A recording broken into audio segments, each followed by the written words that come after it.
Alabama lawmakers who worked this past session to reduce the red tape on some of the state's alcohol laws can add another victory to their list. Governor Kay Ivey has signed SB 397, an act to allow wineries to open in dry counties in Alabama. Sponsored by Senator Andrew Jones, R. Cherokee County, the measure will allow the Alabama Alcohol Beverage Control Board to issue a permit for a winery to open in a dry county and produce wine for distribution outside of the county. According to the State Alcohol Beverage Control Board, Alabama has 24 dry counties. However, all of those counties contain wet cities or municipalities where alcohol sales are legal inside of the city limits. The law has a few stipulations. Wine manufacturers in dry counties may sell, ship, and deliver their wine to a licensed wine distributor in Alabama or a legal distributor outside of the state. Wineries in dry counties cannot distribute their wine inside the county, except for inside of the county's wet municipalities. Jones, who has been a longtime advocate for winemakers in the state, said he sponsored the bill because some of his constituents were curious about entering the wine industry, but wouldn't be allowed to open wineries under the current state law. I represent a small part of DeKalb County. And there was a DeKalb County resident who was interested in being able to produce wine there.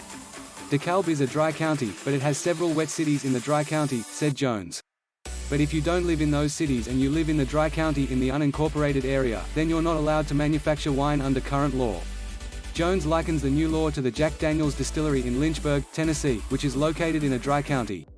While the distillery is allowed to make whiskey, visitors cannot purchase the alcohol on the Jack Daniel's premises or anywhere in Moore County. Visitors can sample the whiskey as well as buy special commemorative bottles. This is kind of just doing the same thing.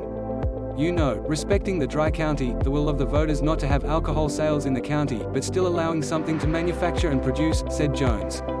There are places that do this kind of thing, allowing people to manufacture, but not allowing people to sell it there.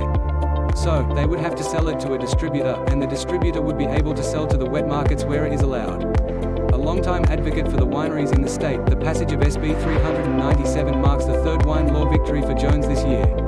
Jones also sponsored SB 167, a bill which will allow Alabama winemakers to sell their products directly to consumers at special events without having to use a distributor, and SB 294, a measure allowing wineries in the state to sell their wines directly to retailers without using a distributor.